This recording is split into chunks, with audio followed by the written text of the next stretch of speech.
रीट शिक्षक भर्ती परीक्षा 2022 जो फरवरी 2023 में होने वाली मुख्य परीक्षा उसके दोबारा से फॉर्म भरने शुरू हो चुके हैं।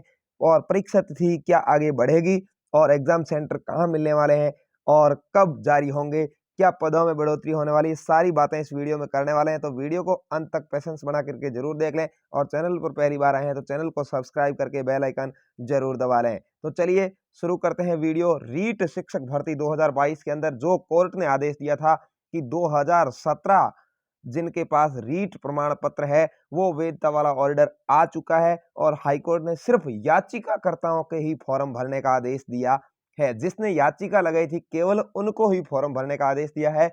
सभी रीट 2017 प्रमाण पत्र वालों को फॉर्म भरने का आदेश नहीं दिया है। तो ये एक बहुत बड़ा झटका कहा जा सकता है।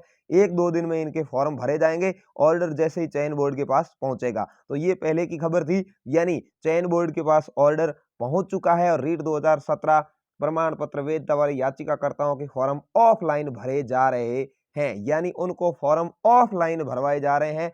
और उनका जो ये वाला ऑर्डर है मैं आपको दिखा देता हूं, ये पहुंच चुका है और इसमें स्पष्ट लिखा हुआ है कि केवल याचिकाकर्ता है उनके ही फॉर्म है वो ऑफलाइन स्वीकार किए जाए। तो केवल याचिकाकर्ताओं को ही फॉर्म भरने की छूट दी गई है और बाकी वाले जो मांग कर रहे थे कि हमें भी फॉर्म भरने की छूट दी जाए क्योंकि सर्वर नहीं चला था अंत में, तो उन्हें अब तक राहत नहीं दी गई है। तो क्या इनके ऑफलाइन फॉर्म भरवाए जा रहे हैं तो इन्हें जो रूल्स होता है कि फॉर्म भरने से कम 45 दिन का समय तैयारी के लिए दिया जाता है, यानी 1.5 महीने का यदि वो समय दिया जाता है तो परीक्षा है वो आगे भी खिसक सकती है।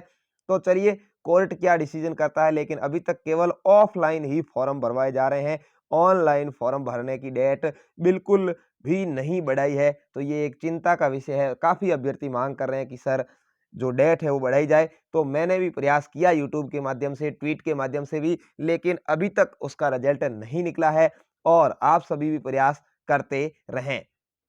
इसके अलावा हाईकोर्ट में एक और मामला चला गया है रीट का कि हाईकोर्ट में सरकार से सवाल कारण बताने के लिए राज्य सरकार से मांगी है 4 सप्ताह की मोहलत। रीट में 36% की छूट केवल टीएसपी एसटी को ही क्यों?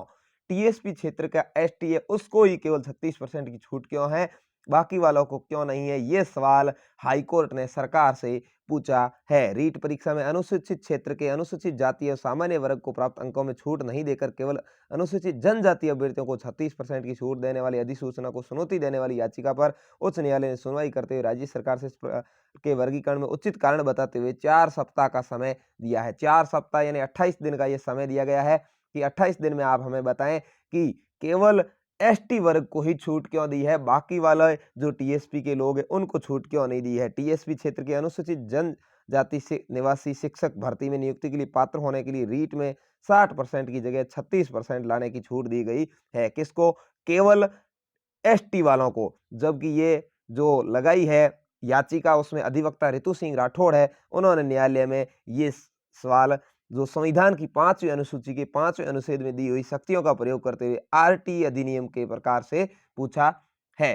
तो भाई चलिए देख लेते हैं कि क्या कोर्ट है वो लगातार रीट को चुनौती देता जा रहा है और अभ्यर्थी है वो रीट को लगातार चुनौती दे रहे हैं। तो क्या रीट की डेट आगे बढ़ेगी और उसके बारे में भी 1-2 दिन में ही जो है कारण स्पष्ट हो जाएगा। और यदि डेट आगे बढ़ती है तो जरूर ऑनलाइन फॉर्म है वो भी दोबारा से भरवाए जाने शुरू होंगे और परीक्षा तिथि है वो भी आगे बढ़ेगी, इसमें तो कोई दो राय नहीं है। और यदि फॉर्म नहीं भरवाए गए तो परीक्षा आपकी निश्चित समय 25 फरवरी से लेकर 1 मार्च के बीच में हो जाएगी। तो कोई भी इससे संबंधित अपडेट होगी मैं आपके लिए लेकर के सबसे पहले आऊंगा। उससे पहले यदि एग्जाम समय पर होता है तो एग्जाम सेंटर है वो 15 फरवरी के आसपास और जो आपके सेंटर है वो 20 फरवरी के आसपास जारी हो जाएंगे। आपके जो एडमिट कार्ड है वो जारी हो जाएंगे। यदि परीक्षा समय पर होती है तो, या परीक्षा आगे बढ़ जाती है तो आने वाला समय बताएगा। तो ऐसे ही लेटेस्ट अपडेट सबसे पहले आप तक लेकर के आऊंगा और प्रयास अपना जारी है कि ऑनलाइन फॉर्म जिनके रह गए थे उनसे भरवाए जाए। तो उसके लिए भी आप सभी कमेंट वगैरह करते रहें। तो धन्यवाद। जय हिंद, वंदे मातरम। मिलेंगे नई जानकारी के साथ नई वीडियो में, तब तक के लिए।